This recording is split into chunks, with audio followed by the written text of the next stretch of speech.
If you don't know what your own energy feels like, you're going to be really confused about what your psychic abilities, your intuition, and your spirit guides feel like to you because you have too much energy in your field that is not yours. So one of the main things that we're going to talk about today is how can you start clearing and commanding your field so that your intuition and your connection to your spirit guides is easier, clearer, and more grounded. Welcome back to Stop Trying to Be Spiritual. My name is Layla. I'm an intuitive healer, guide, mentor, and I help women connect into their intuition, their psychic abilities, and their spirit guides by learning first how to clear their energy, call in their soul's frequency, and utilize innate spiritual abilities to understand themselves with greater clarity and allow their soul to lead them in an authentic, grounded way. Interested in working with me more one-on-one? Information will be down below. And also grab my free Reclaim Your Power guide. The information that I'm going to be going over here is in that guide. It's very practical, no BS, the energy practices that I needed. And also I bring my clients through. It's very powerful. Why your energy being clear and grounded is important in connecting into your psychic abilities. One of the biggest things that I hear people say, I used to say, I don't know what I'm receiving, if I'm making it up, if what I'm getting is just my mind. And I want you to know that you have probably shamed yourself a little bit around this. And you're like, there's no way I can trust this subtle feeling of intuition and know that it's my guide or not, right? Like that's where the confusion comes in. And I want to let you know that I felt the same way. I felt like there is absolutely no way that you can ever tell me that I'm going to be able to trust this energy. I don't trust myself. If you're an empath, which you probably are, and we all have empathic ability to one degree or another, what empaths do is they mirror their environment through mirror neurons that we all have. There is study to show that people who had childhoods that required them to be a little bit more on guard. It doesn't mean that your childhood was like incredibly traumatic. It means that for some reason you felt as though I need to survey this environment. I need to watch mom or dad to see how they're feeling so I can adjust myself for them. This is just one aspect of how this is created. Then they absorb the emotional energy in the space from the person, from the event, whatever, as though it's their own. That's why it feels so confusing. Because you're like, no, I feel it. All of a sudden, I'm experiencing this emotion. Empaths, one of the biggest things to learn how to do is how to clear and ground out that energy so you can understand what your unique frequency feels like. You just don't know what you feel like. If you've been doing this since you were 2 or 3 years old, how do you know? How could you? Okay. So I want to give yourself grace with this. When an empath absorbs emotional energy as though it's their own, there's a lot of different variants of this, but the two biggest ones that I want to talk about is emotional empaths. They take the energy and they feel it as though an emotion of their own. So someone's crying, you feel sadness inside of you. Like it's your own, right? You're watching a movie of someone yelling and getting angry and you feel the anger inside of you. And or there's also the physical empath. They take emotional energy and they feel it in their physical body. You might start getting stomach aches, may get a headache, start feeling unwell. You may start feeling weak. For me, when I am around someone who is really talking about something deeply emotional, my throat will start to swell. I have walked away from conversations and I can't swallow and like I have drool coming out of my mouth. And then I clear my energy, goes back to normal. That is how we can receive energy. And you can be one of them. You can be both of them. You can be a combination. This is also working with your other psychic abilities. The only way to really understand yourself is to run a clean experiment. What I find interesting is while I'm tapping into like past lives, spirit babies, ascended masters, and collectives, and star realms, and all of that, I'm a very grounded and practical person. We're in for 13 years. My parents are scientists. It's very logical in a lot of sense. Run an experiment. You can't run a proper experiment of understanding your intuition or how you uniquely feel if your experiment and your variables are all muddied together. So that's why grounds one, level one is clearing the energy of other people out of your field so that you can actually have sense of what you purely feel like as a spiritual being, as a soul experiencing your physical life. Empaths usually feel this so intensely when I lead them through this clearing and grounding exercise. They're like, oh my gosh, like that completely changed everything. I felt it immediately drop. That is where what you have perceived to be such a curse, possibly, right? I wish I could just be the person who didn't feel things. I know that feeling, right? I wish I wasn't that person, is what I said majority of my life. That will become your spiritual superpower. It will become the thing that assists you in connecting in intuitively, because you'll feel it so intrinsically that it's going to be very hard to deny it. It's how I utilize my other psychic abilities and connect in to your field. So I know you're out of your heart. You went to your head, bring it back down. Oh, your sacral chakra is having some pain there. Let's open it up. Let's see what's there. And people are like, how are you feeling that? I'm mirroring you. I've learned to take my empathic ability and mirror spirit energy, your energy, to receive intuitive information because I've practiced it. I've cleared my energy. And that was not something that I just knew how to do. It can be something you learn how to do.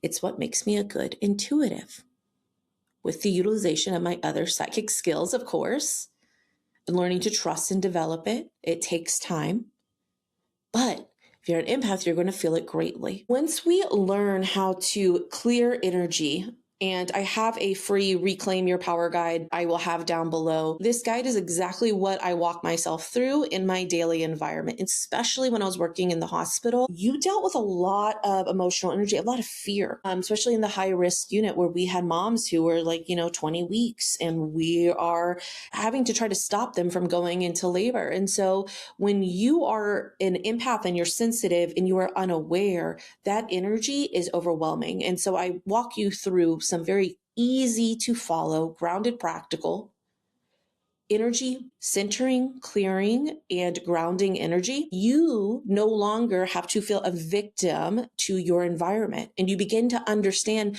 just how much power you actually have and how much control you have in how you feel day to day. The second half of this, not what I'm going to be talking about in this podcast, is also the empath needs to learn how to hold their own power, but that they don't need to hold on to energy that isn't theirs. That is their choice, that their self-limiting beliefs is what's creating you to hold on to the energy in the first place.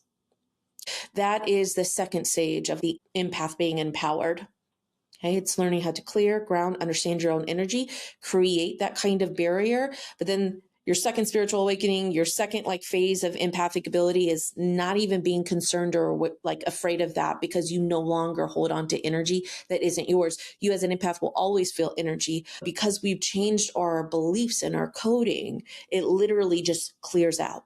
Okay. And it takes a real quick up, drop energy, clear. You're not holding on to energy unconsciously. I want to take you through the Reclaim Your Power guide. If you do this consistently, you are going to feel a big difference. Usually it happens right away. Many of my clients say, Layla, right when we did that, I felt a shift. Out of all this time of trying to feel present within myself, I felt a shift happen. And that's really what I want for you. The first exercise that we're going to go through is the where am I right now? What this really is doing is it's calling you to the present moment. I want you to be present with yourself. A lot of us are projected into the future. Our energy is there. So when your thought is there, your energy is there. We are thinking about anxieties or the job or whatever. We can be projected into the future, or our thoughts and mind can be projected into the past through depression or sense of I wish I could have done things differently, grief, regret, shame. What we need to be is present. When I ask you, where is your energy right now? I want you to use your creativity. I want you to use your imagination. I want you to create visuals or just a sense of knowing. And intuitively, if I ask you, where's your energy right now? Would you just feel like it's just in your head? Or would you feel like it's halfway in, halfway out? I'll tell you, most people are halfway in, halfway out their body, and or projected forward. And what we do is we call that energy back into our body. So what I like to do is I like to create a visual of this light being pulled and clicked into my heels at the bottom, being clicked into my knees, being clicked and pulled into my hips, my chest, my head, and then pushed outwards. This is how we start saying our energy of being pushed outside of ourselves or being pushed forward gives us a symbolic representation of how we're currently feeling in the moment. If you're pushed out of yourself, that means you're not present. Let's call ourselves back in, okay? If we move now to exercise 2, calling back your energy, this is where we would say, okay, I'm going to call all of my energy back. This is energetic leaks. This is so normal for everyone, especially intuitive, empathic people. Energy leaks, what this means is when we aren't present with ourselves, when we aren't centered in our own authority and power. For most people, they live like that all the time. They don't know anything different. I didn't know anything different. And so I give you a really simple kind of statement that you can say with your eyes open or closed. You can create visualization or a sense of feeling or knowing with this to create even more of an impactful experience. Like I said, when your energy is projected outside of yourself, when we are thinking about like, am I going to be able to pay my bills? And I'm thinking about that in the future. It's literally like a piece of think of it like your own golden light, your battery. So you're not at 100%. You've taken now 5% power and you've put it into the future. And then you're thinking in the past about your mother and how she treated you and the bad relationship you have. That's another 10% of your power. And so we have all of these thoughts and feelings and ruminations. We think about these things or think about people, and we're not present just like it with our current body in this very exact moment. Our energy leaks and we have less power. We're going to call all of our energy back to us. And in the guide, I say, call all of my energy back to me, cleansed, charged, transmuted. Any energy that has leaked out consciously or unconsciously comes back to me now. We create a visualization of golden light coming from 360 degrees, filling up the bottom of your feet, legs, chest, head, all the way projected outwards. This will shift the way you feel 100%. When you call back your energy, you'll be like, oh, that felt different. Or, oh, I saw that. Or, oh, I just, for some reason, know that something shifted. Okay. So calling back your energy is something that you can do easily at any time. And you don't have to follow my exact wording. You can have fun with it. You can change it. You can just go off the fly and do your own wording that you want to do with this or your own visualization. Then exercise 3, I'm just going through here so I make sure I don't miss anything, is to check your aura strength. When I was in the hospital, it was very important, and my psychic abilities were just opening up. It's very important that I learned how to hold my own energy and not let everyone else's energy seep into mine. So I worked in a critical care floor, I worked nights, and then I worked high risk labor and delivery. And there was a lot of emotion. It's a very old hospital, a lot of emotion, a lot of energy that was just stuck in that place. Okay. And so when you're dealing with people who are literally going through usually either the worst moment of their life, but me as a labor and delivery nurse, sometimes I also got the experience of the best moment of their life. It was just really beautiful. You can easily become overwhelmed and soaking in of everyone else's thoughts, feelings, emotions, and fear. And it just leaves you feeling so heavy. If you're an emotional empath, then, you're just going to feel overwhelmed. You're going to feel like on edge, or you're going to feel the emotion. If you're a physical empath, you're going to quite literally feel exhausted. You're going to feel all of the sensations that I kind of talked about how physical empaths can feel, which I really did struggle with in the hospital. And so what we do is we create a visualization of our light being pushed out. Remember, we called back our light and then we called back our energy into our body. We project it out. And I want you to imagine that your aura is like this bubble of light. And so we create this visualization that I want you to imagine that someone else's energy that looks like maybe a dark green blob, okay, is coming from the outside, and can it get into your own light, your own aura from the edge? So I want you to imagine that like the edge of your aura is like a bubble, okay? Can that green energy of someone else's energy, can it go through your energetic field and come into your space? This is where we utilize our intuition, our imagination, our creativity. They run parallel, your intuition and imagination, and you let them work together. Okay. And so oftentimes I would push my light out and be like, okay, let me see if someone else's energy can come in. And almost on the first try that it always could. So then I would just do this sensation or create this awareness that I'm pushing light out and I'm projecting it to the edges and fortifying my aura. So that if again, I would bring the color energy back, this time it would just slide off, or it would just turn to golden light, or it would bounce back, whatever you need to do. And what we're going to be doing is setting the intention at the same time that I do not absorb people's energy that is not my own. I do not hold on to energy that is not my own. Like I said, go through this actual guide. It will give you more information. Then exercise 4, we go through grounding your energy. You can physically ground or you can energetically ground. It's beautiful to go out and put your feet on the earth. Affects our electromagnetic field, our sense of like nourishment and safety. Putting your feet on the ground is huge, but you can energetically ground. And what grounding does is it takes what is a lot of energy and it grounds out anything extra that is not supportive for you. When you receive a lot of information or energy and you don't know if it's yours or not, if you get really overwhelmed, if you get a lot of anxiety, panic, a lot of thoughts, it can tell you that you're ungrounded. If you've recently opened up to your spiritual abilities and you've had a spiritual awakening and you're like having like very intense experiences, you're ungrounded. Part of that is just the experience of awakening, but you can ground yourself. I'm going to teach you how to ground energetically with intention.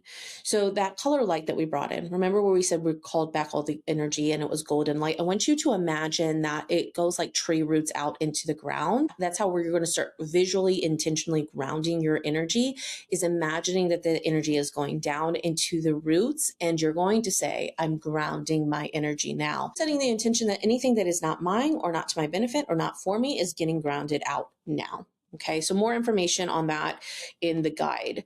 Exercise 5 is where you clear your energy. This is big for me. I take a shower every single night, regardless. It does not matter. I always take an energy shower. When you step into the shower, what you're going to do is you're going to set the intention that when this water gets turned on and it rinses off of you, that you are going to be dropping and releasing anyone's energy that is not your own. And so sometimes I'll even kind of say like, what energy am I holding? Whose energy am I holding?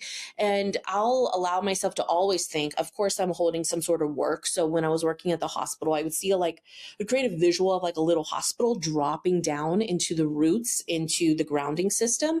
And I would say, drop and release the hospital, and then drop and release maybe like all of my patients and see them drop and release. And your spouse, your loved one's going to be in your energy, drop their energy. It's not yours. Drop and release and return it back to them, cleansed, charged, and transmuted. If you know that you had like a difficult interaction, drop that interaction. So I like to create a little visual of it. I almost see like Monopoly pieces of people. But you can just feel it, know it, sense it. This is where you use your other psychic abilities to kind of play on, and you drop and know that the water is like cleansing water and it's just releasing everything. And again, there's a little bit of a calling back of your energy afterwards. After you drop all of the energy that isn't yours, if you're like, Layla, I don't know whose energy I have, just call out people. Just have your usual suspects, because your usual suspects are going to be in it. I'm always going to be dropping my husband's. I'm always going to be dropping like my children. I'm always going to be dropping possibly my parents or work or whatever it is, or any concern, and dropping and releasing it. Drop social media. See a TikTok or Instagram or whatever symbol and imagine that you drop it, and or just feel it. Be like, I'm dropping Instagram now. I'm dropping social media now. I'm dropping the absolute terror in the world right now, cleansing it and transmuting the energy, dropping now, calling my own energy back. Okay, so these are the basics of it got really dark in here, didn't it? Got really dark in my room. So you've watched the sun progress here. So these are some of the basics of energetic management that if you started to do, you could feel a huge difference on. This is what I really want. I know at first, I'm very much a rule follower at first. Like, tell me exactly why I'm doing this, what I'm supposed to be doing, everything. And I know that for some of you, you're going to look through this guide and you're going to be like, am I doing it right or wrong? There is no right or wrong. There's like a better way to possibly do it, but there isn't necessarily a right or wrong. This is where you have to play, experiment, have fun, be curious, and know that your own intuition and imagination and intention is what's actually the most important. So while I speak in a lot of terms of clairvoyance, of see this and visualize this, if that's just something that you don't feel like you can connect into, that doesn't make the exercises any less powerful for you. You may just feel like your energy is coming back. You may just feel like your mom's energy is in your space and then you feel like you're releasing it. Or you just might want to say that, or you might just know that. I want you to go along with what you naturally feel comfortable with, and don't be so hard on yourself, because that's actually not helpful at all in you really understanding and developing your energetic hygiene, your energetic power, and then your intuition.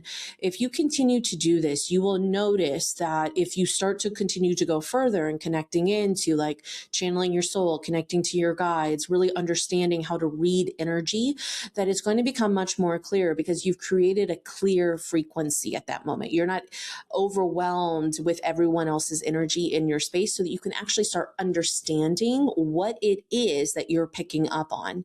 Again, if you want to work one-on-one with me, I work with a variety of people, meaning people who are just starting on in their spiritual awakening and don't know what chakras are, versus people who have already been doing the work but don't feel really connected with clarity to their psychic abilities or their ability to possibly read timelines, do psychic readings, mediumship. My mentorship really is very vast, and I custom create a plan for both of us to work through, and or you can look into my spirit connector sessions. They're one-off sessions where I help you connect into your intuition by empathically mirroring and working with you, so that you no longer second guess everything that you're receiving. If you're not already, please like, follow, rate the show. It means so much. I read all of your comments. If you've left a comment, you know that I've responded back to you, usually within the week. Thank you so much for doing that. And until next time, stop trying to be spiritual.